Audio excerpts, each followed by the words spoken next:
ازيكم عاملين ايه؟ يا رب تكونوا بخير. النهارده هنتكلم عن اكبر مشكله بتواجهنا في فصل الصيف وفي السنه كلها عموما، بس بتزيد قوي في فصل الصيف، وهي جفاف الشعر وهيشانه وتقصفه بطريقه مبالغ فيها جدا. وطبعا في الصيف ده بيكون نتيجه زياده الرطوبه. ليه بيحصل الهيشان ده، وازاي نعالجه، وازاي نعالج التقصف، وازاي ما نغيرش المنتجات اللي احنا بنستخدمها ونولفها ان هي تظبط لنا شعرنا، او ان احنا نزود عليها حاجات بسيطة تظبط اداء الشعر. ايه هي المنتجات اللي المفروض نستخدمها، ايه هي الطرق الصحيحة اللي استخدم بيها المنتجات دي، وايه خطوات ان انا احافظ على شعري. ده اللي احنا هنتكلم فيه، مش بس الحلقة دي، لا احنا هنعمل سلسلة كاملة ان شاء الله عن ازاي ان احنا نحافظ على شعرنا وترطيبه وتنعيمه، ونقلل الهيشان ونعالج التقصف ان شاء الله باذن الله مع بعض في سلسلة كاملة كده هنحطها ورا بعض ونعمل لها بلاي ليست عشان تقدروا ترجعوا لها في اي وقت.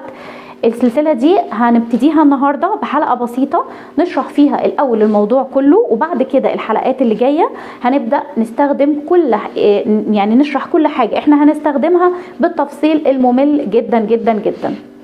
جفاف الشعر او هيشانه بيحصل نتيجة ان احنا الشعر بيعرق كتير، او بيتعرض للشمس، بنتعرض للمية اللي هي اساسا مليانة كلور. طبعا بيحصل جفاف للشعر، وبيحصل ان الشعرايه نفسها بتتقصف، بتتقسم اتنين، وبيبقى شكلها مش حلو خالص.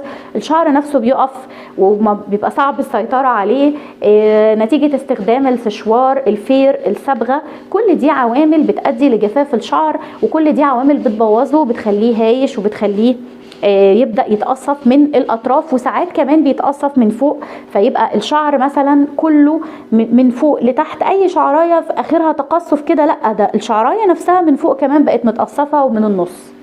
نعمل ايه الخطوات اللي احنا بيها نحافظ على شعرنا؟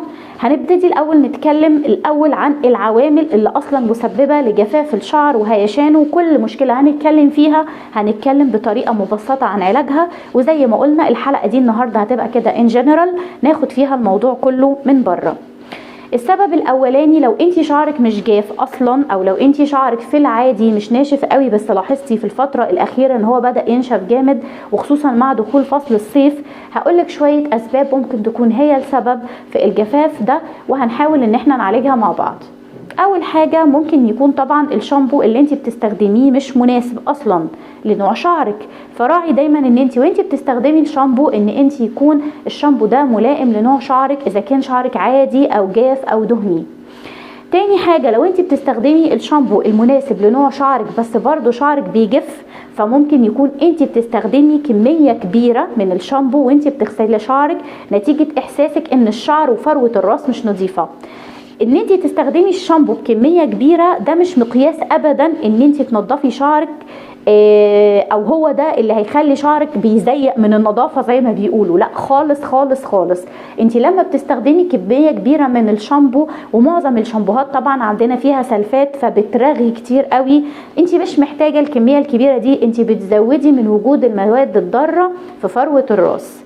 المفروض انت بتستخدمي الشامبو حاجة صغيرة خالص، وليكن مثلا معلقة صغيرة او معلقتين حسب طول شعرك، وتخلطيهم مية وبتخففي الشامبو ده، وتبدأي تستخدميه على فروة راسك بعد ما بتبليها، بان انت بتوزعيه على فروة الراس. يعني اهم حاجة عندك وانت بتغسلي شعرك ان انت تنضفي فروة الراس كويس، مش الشعراية. فروة الراس هي اللي بتنضفيها كويس قوي قوي، وتتأكدي ان هي تمام، عشان الشعر لما يفرز زيوته الطبيعية يلاقي فروة نظيفة مش مليانة اتربة، مش مليانة منتجات من بتاعة الشعر اللي هي بتبقى ضارة، فيها سيليكون، فيها مواد ضارة بيه، يبدأ يفرز المواد دي على نظافة فيغذي الشعراية. يبقى انت اول حاجة وانت بتغسلي شعرك تاخدي بالك ان انت الشامبو ما تستخدميهوش بوفرة او بكمية كبيرة، لا هي معلقة صغيرة مقدار كده، يعني بالنظر، ما تاخديش معلقة وتعملي بيها يعني، وتخلطي تحطي عليها مية، وتدوبي الشامبو ده في المية، وتبدأي تغسلي بيه فروة الراس كويس كويس قوي. اقلبي شعرك لقدام واغسلي من ورا، اغسلي من ورا الودان، وبعد كده الرغاوي اللي بتطلع من السلفات والشامبو هي اللي هتاخديها وهتبداي بالراحه كده تغسلي بيها بواقي الشعر. وصدقيني مره واحده كفايه قوي، يعني ما تنزليش شعرك تحت الميه وتقولي لا ده انا حاسه ان هو محتاج كمان مره. لا، اصل احنا يعني بنغسل شعرنا مرتين وثلاثه في الاسبوع، فهو كل اللي متراكم عليه تراب من بره او عرق نتيجه المجهود اللي انت بتعمليه. دي اول خطوه، هي خطوه الشامبو، تخفيف بالميه. تاني خطوه بعد كده البلسم. البلسم اللي انت بتستخدميه لازم لما تيجي تستخدميه على الشعر من بره، ما تستخدميهوش على فروه راسك. على فروه راسك بيزود من كميه المواد الضاره اللي موجوده في فروه الراس، زائد ان هو بيساعد الشعره انها تطلع من مكانها فتقع. عشان كده معظم الناس اللي بتستخدم البلاسم او بتستخدم حمامات الكريم بتلاحظ ان شعرها بيقع بكميات كبيره بعد ما بتستخدمه، وتستغرب تقول ازاي يعني انا جايبه بلسم لمنع التساقط وحمام كريم لمنع التساقط وشعري بيقع بزياده. بيقع ليه؟ لان انت بتستخدمي البلسم على فروه الراس. ممنوع استخدام البلسم على فروه الراس، البلسم بيستخدم فقط على الشعر من بره. بعد ما بتغسلي الشامبو، بتغسلي راسك يعني وفروه راسك من الشامبو وشعرك، بتبداي تحطي البلسم. البلسم بتسيبيه من 5 دقائق ل7 دقائق، وبعد كده بتغسلي شعرك. يبقى انت لو بتستخدمي البلسم على فروه راسك امنعيه واستخدميه بس على الشعر من بره، وملكيش دعوه خالص بفروه الراس. تالت حاجه الكريمات اللي انت بتستخدميها، او خلينا قبل الكريمات في خطوه، احنا غسلنا شعرنا خلاص وجايين ننشفه. ممكن تكوني بتنشفي شعرك بفوطه خشنه ومش بطريقه الطبطبه، لا اللي هو كده انا عايزه اخلص كده كده كده كده فرك فرك فرك. ده بيهلك الشعره، لان الشعره وهي مبلوله بتبقى في اضعف حالاتها، فلما بتتعاملي معاها بخشونه شعرك فعلا بيتدمر. طيب انا ازاي اظبط شعري ان انا يعني ازاي ان انا انشفه بطريقه رقيقه؟ هتنشفيه في تيشيرت قطن او بفوطه اللي هي المايكرو فايبر او القطن، وفي فوط مخصوصه بتتعمل للشعر بتلفي شعرك فيها لغايه لما يبتدي ينشف. دي الفوطه بتاعتي اللي انا بستخدمها. الفوطه عامله زي البونيه اهي، ده البراند بتاعها، وطبعا في منها حاجات عاديه. بصوا هي بتبقى دي بتخلش في الراس، وده هنا في الاخر في استك اهو بيتربط في الفوطه دي. برضو هحاول اشرح لكم. هي بتتلبس كده على الشعر وهو مبلول، وبتبداي ان انت ورا هنا بتلفي تحطي كل الشعر بتاعك جوه وتبرميه، وعن طريق الاستك ده كده بتروحي واخده الاستك ده وربطاه هنا في الزرار ده كده اهو، وتحتفظي بالفوطه. تفضل الفوطه معاكي شويه، تقولي مثلا ربع ساعه تلت ساعه، لغايه ما تحسي ان انتي شعرك بدات الميه تخرج منه للفوطه. الفوطه بتبقى ناعمه جدا، سوري على المنظر يا جماعه بس انا بشرحها لكم. الفوطه بتبقى ناعمه جدا، هي عباره عن قطن خالص وناعمه خالص زي التيشيرتات القطن اللي بقول لكم عليها. اللي مش متوفر عندها طبعا الفوطه زي دي، تقدر ان هي تستخدم تيشيرت قطن او فوطه مايكرو فايبر وتنشف الشعر بيها. دي خطوة مهمة جدا، تنشيف الشعر. لما بتنشفي الشعر يبقى مندي، لما تيجي تسرحيه ممنوع تسرحي شعرك وهو ناشف قوي، ما تنسيهوش وتسيبيه من غير تسليك لغاية لما ينشف خالص، لان انت كده بتهلكيه وبيهيش اكتر، وبتقعدي تسرحي تسرحي تسرحي، هو اصلا كله داخل في بعضه فبتتعبيه فبيبدأ يقصف ويبدأ يهيش. لا انت تيجي تسرحي شعرك تصلحيه وهو يعني ايه هاف اند هاف، مش كله ناشف، مش مبلول ومش ناشف، اللي هو مندي زي ما بيقولوا كده في النص. الحاجة رقم 4، وانت بتسرحي لازم تسرحي بمشط خشب. شعرك وهو مغسول مبلول لازم تسرحي بمشط خشب. انا بستخدم ده مشط خشب اهو زي ما انتم شايفين، او فرشة يكون سنانها سيليكون او سنانها خشب.